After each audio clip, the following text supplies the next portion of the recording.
Chapter number 7 lecture number 2 discuss करेंगे आज features of organic compounds. Organic compounds have some special characteristics. Number 1, peculiar nature of carbon.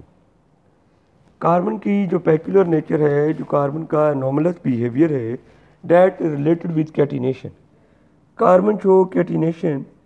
Catenation is self linkage property of carbon in which carbon atom combine with other carbon atom to form compounds of various chain length and ring compound. 2 carbon atom may combine with each other, 3 carbon atom may combine, 4 carbon atom may combine with each other. They may produce variety of compound. They may produce ring compound, 3 carbon atom ring, 4 carbon atom ring, or they can produce a lot of unsaturated or saturated compound.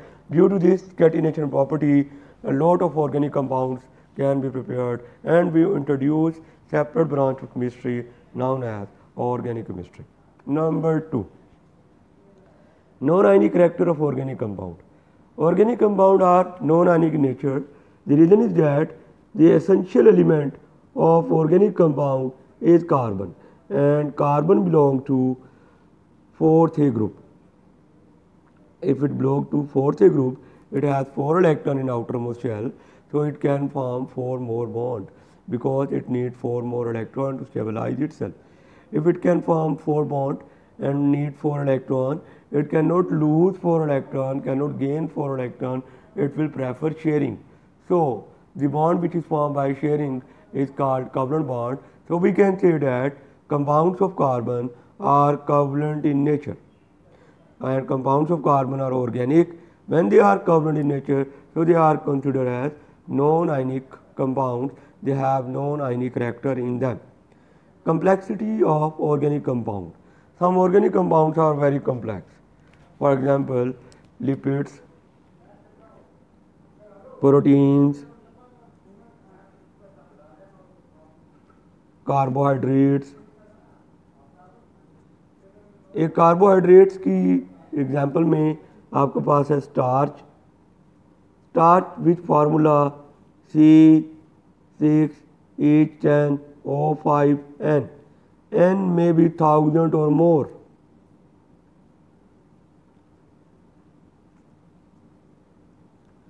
अगर ये unit C6H10O5 ये unit 1000 time और more than 1000 time join हो तो starch का एक molecule बनता है. You can imagine a big molecule of starch because कि इसमें आपके पास 21 एटम है, इसकी एटॉमिसिटी 21 है. अगर ये 1000 में मिलें तो स्टार्च के मालिक्यूल की एटॉमिसिटी बनेगी 21,000. A big macro molecule.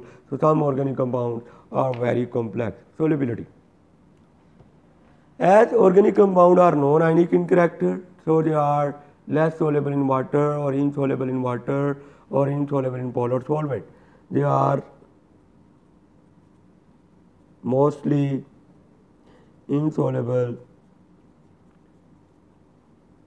in polar solvent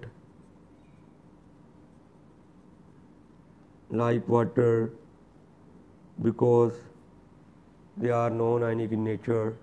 So they are mostly soluble in organic solvent, mostly soluble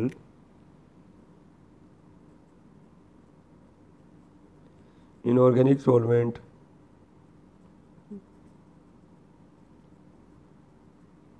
like benzene, carbon tetrachloride, ether. कुछ ऑर्गेनिक कंपाउंड ऐसे भी हैं जो वाटर में भी डिजोल्व हो जाते हैं. फॉर एग्जांपल शुगर, क्योंकि उन ऑर्गेनिक कंपाउंड में हाइड्रोजन बॉन्डिंग होती है और वाटर में भी हाइड्रोजन बॉन्डिंग होती है. लेकिन ज़्यादातर ऑर्गेनिक कंपाउंड वाटर में डिजोल्व नहीं होते क्योंकि वो नॉन आयनिक इन नेचर होते हैं और उनमें कोई चार्ज नहीं होता. वाटर एक पोलर कंपाउंड है, उसमें पोलर कंपाउंड ही डिजोल्व आसानी से हो सकते हैं. तो most of the organic compound क्योंकि नॉन आयनिक है, so they are insoluble in water and mostly soluble in non-polar solvent, in organic solvent like benzene, carbon tetrachloride and ether. Important feature of organic compound is isomerism. What is isomerism? The phenomena in which compound have same molecular formula by different structural formula. Molecular formula same होगा और structural formula different होगा। इस phenomena को नाम देते हैं isomerism. For example you have normal butane and isobutane, both have same molecular formula, that is C4H10, but both have different structural formula. This phenomena is called isomerism and these compounds are called isomers of each other. Due to this reason organic compounds की तादाद में इजाफा हो गया isomerism की वजह से। Isomerism की भी वजह से ऑर्गेनिक कंपाउंड की तादाद में चूँकि इजाफा हुआ, लिहाजा ऑर्गेनिक केमिस्ट्री अलग ब्रांच बनाने की एक वजह आइसोमरिज्म भी है। और इससे जो पहली रीज़न है वो है कैटिनेशन, कार्बन की सेल्फ लिंकेज प्रॉपर्टी, जिसकी वजह से भी ऑर्गेनिक कंपाउंड की तादाद बहुत ज़्यादा है। Next important point that is homologous series. Organic compound have homologous series. What are homologous series? ऐसी सीरीज जिसमें तमाम मेंबर के फंक्शनल ग्रुप सेम हो और मेंबर के जो सीरीज के जो कंजक्टिव मेंबर हैं उनके फार्मूले में CH2 का डिफरेंस हो और उनके मैथ में 14 का डिफरेंस हो और उन सब की सेम केमिकल प्रॉपर्टीज हों। Why? Because chemical property depend upon functional group. if compounds have same functional group, so they will have same chemical property. इससे हमें क्या फ़ायदा होगा? फ़ायदा ये होगा कि स्टडी टाइम रिड्यूस हो जाएगा। अगर आप सीरीज़ का कोई एक कंपाउंड स्टडी कर लेंगे तो बाकी कंपाउंड ऑटोमेटिकली उसमें डिस्कस हो जाएंगे। For example, if you have methanol and the next member of this series is ethanol, next member of this series is propanol, you can see they all have same functional group, that is OH group. If they have same functional group, so they will have same chemical property, and they all have difference in molecular formula, in CH2, in conjunctive member. इसका formula CH3OH, इसमें आ गया CH3CH2OH, एक CH2 का इजाफा हो गया। इसका formula CH3CH2, इसके साथ मैच करे, ये CH2 का इजाफा हो गया, तो कंजक्टिव मेंबर में CH2 का डिफरेंस आएगा। और अगर CH2 का डिफरेंस आएगा तो कार्बन का मैच होता है 12 और हाइड्रोजन का मैच होता है 2 हाइड्रोजन का मैच 2, 14 हो गया। तो मैच में 14 का डिफरेंस आएगा और इनकी प्रॉपर्टीज काफ़ी हद तक सेम होंगी। तो होमोलोगस सीरीज से क्या हुआ? आप सीरीज का सिर्फ एक कंपाउंड पढ़ लें, एक कंपाउंड की प्रॉपर्टी स्टडी कर लें, तो बाकी सीरीज के अंदर अगर 1 लाख कंपाउंड भी आते हैं उनकी कंपाउंड भी वैसी ही होंगी। इससे फ़ायदा ये हुआ कि स्टडी टाइम रिड्यूस हो गया। Rate of reaction of organic compound. Organic compound का रेट ऑफ रिएक्शन जो है वो स्लो है। स्लो होने की क्या रीज़न है? और आयनिक कंपाउंड का जो रेट ऑफ रिएक्शन होता है वो फास्ट होता है। इसकी क्या रीज़न है? इसको हम एग्जाम्पलीफाई करेंगे और इसको अंडरस्टैंड करेंगे। आयनिक कंपाउंड का रेट ऑफ रिएक्शन फास्ट होगा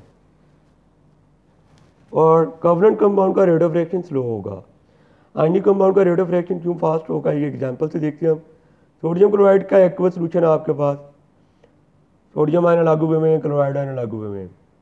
सिल्वर नाइट्रेट का एक्वस सोल्यूशन है, सिल्वर आयन लग गया, नाइट्रेट आयन लागू हुए में, आयनाइज हुए में। इन दोनों एक्वस सोल्यूशन को जब आप मिक्सअप करेंगे तब रिएक्शन टाइम स्टार्ट होगा। और जब आप एक्वस सोल्यूशन को मिक्सअप करेंगे तो इनके ऑपोजिटली चार्ज आयन एक दूसरे से मिल जाएंगे। इसका नेगेटिव इसके पॉजिटिव से मिल जाएगा, सिल्वर क्लोराइड, वाइट पीपीटी बनेंगे, इमीडिएटली वाइट पीपीटी बनेंगे। Very rapid reaction. वाई? क्योंकि जहाँ हमें बॉन्ड ब्रेक नहीं करना पड़ा। जब हमने दोनों रिएक्टेंट को मिलाया उनके बॉन्ड ऑलरेडी ब्रेक हुए थे, सिर्फ बॉन्ड बना। Bond formation is always a first step. इसका मतलब जब हम आयनिक कंपाउंड के सोल्यूशन को मिलाते हैं तो बॉन्ड ब्रेक नहीं होना, क्योंकि उनके सोल्यूशन में बॉन्ड ऑलरेडी ब्रेक हुए थे। रिएक्शन का टाइम उस वक्त स्टार्ट होगा जब आप इन दोनों सोल्यूशन को मिलाएंगे। जैसे ही आप इन दोनों सोल्यूशन को मिलाएंगे नए बॉन्ड बन जाएंगे और प्रोडक्ट बन जाएगा। And bond formation is always a fast step. While अगर हम ऑर्गेनिक कंपाउंड की बात करें तो organic compounds are covalent in nature. If they are covalent in nature they don't have any ions in them, तो इनका कोई प्रीवियस बॉन्ड पहले से ब्रेक नहीं होगा। जब आप दो रिएक्टेंट को मिलाएंगे तो आपको 2 स्टेप करवाने पड़ेंगे। पहले स्टेप में बॉन्ड ब्रेक होगा, अगले स्टेप में बॉन्ड बनेगा। Bond breakage is always a slow step, क्योंकि आप एक स्टेबल कंपाउंड को डिकम्पोज कर रहे होते हैं, उसका बॉन्ड तोड़ रहे होते हैं, उसको अनस्टेबल कर रहे होते हैं और रिएक्शन आसानी से अनस्टेबिलिटी की तरफ नहीं जाएगा। ये स्लो स्टेप होगा और जब बॉन्ड प्रीवियस बॉन्ड टूट जाएगा नया बॉन्ड बनेगा, बॉन्ड फॉर्मेशन फास्ट स्टेप होगा। लेकिन चूंकि ऑर्गेनिक कंपाउंड में, कोवलेंट कंपाउंड में आपको बॉन्ड ब्रेक भी करवाना है, बॉन्ड बनवाना भी है, तो ओवरऑल ये रिएक्शन स्लो होगा। जबकि जब आप आयनिक कंपाउंड को मिलाते हैं सिर्फ बॉन्ड बनता है, क्योंकि उनके बॉन्ड ऑलरेडी ब्रेक हुए होते हैं, और रिएक्शन का टाइम उस वक्त स्टार्ट होता है जब आप इन दोनों को मिक्स करते हैं। जब दोनों मिक्स होंगे फ़ौरन ही प्रोडक्ट बना देंगे और हम कहेंगे रिएक्शन बहुत रैपिड हुआ। तो rate of reaction of ionic compound is fast while rate of reaction of organic compound is slow. Next हम डिस्कस करेंगे importance of organic chemistry. Organic chemistry have lot of importance but we have to discuss some of them. Medicines में organic compound का बहुत बड़ा role है। इतनी medicine हम लोग यूज़ कर रहे हैं उनमें 95% मेडिसिन ऑर्गेनिक कंपाउंड्स हैं। Plastic you know that nowadays iron और steel body machinery are replace by plastic body. Plastic एक तो लाइट वेट होता है, ड्यूरेबल होता है और इंसुलेटर होता है। जो इलेक्ट्रिक इक्विपमेंट होते हैं वो पहले आयरन बॉडी या स्टील बॉडी के बनाए जाते थे, जिससे करंट के लीकेज के चांसेस बहुत ज़्यादा थे और उनका वेट भी ज़्यादा होता था। अब वो बॉडी प्लास्टिक से बनाई जा रही हैं। एक तो वेट कम है, लाइट वेट है, और दूसरा लेस एक्सपेंसिव है, और तीसरा इंसुलेटर है। प्लास्टिक का इस्तेमाल डेली बेसिस पर बढ़ता जा रहा है। डिटर्जेंट, ये जो सर्फ वगैरह हम यूज़ कर रहे हैं ये भी ऑर्गेनिक कंपाउंड्स हैं। ये अगर आप डिटर्जेंट का जनरल फार्मूला लिखना चाहें तो डिटर्जेंट भी जनरल फार्मूला RC6H4SO3Na। इस तरह सोप भी general formula RCOONA। These are organic compound and they are used in daily life। and cloth में ऑर्गेनिक कंपाउंड का बहुत बड़ा रोल है। अगर हम अर्ली हिस्ट्री की बात करें तो दो तरह का कपड़ा अवेलेबल था, एक कॉटन और दूसरा रेशम का कपड़ा अवेलेबल था। रेशम तो बिल्कुल अब ख़त्म हो गया है, कॉटन अभी भी हम यूज़ करते हैं। कॉटन जो होती है ये रुई से बनाई जाती है। रुई से जो कपड़ा बनाते हैं, कॉटन मीन रुई, कपास, उससे जो हम कपड़ा बनाते हैं उसे हम जो है कॉटन का नाम देते हैं। लेकिन ओवर ग्रोइंग पॉपुलेशन के साथ जो नेचुरल कॉटन है वो हमारी रिक्वायरमेंट पूरी नहीं कर रही, तो हम क्या करते हैं आर्टिफिशियल फाइबर बनाते हैं, और वो जितने आर्टिफिशियल फाइबर हैं वो सारे के सारे ऑर्गेनिक कंपाउंड हैं। उन आर्टिफिशियल फाइबर को कंबाइन करके हम क्लॉथ बनाते हैं।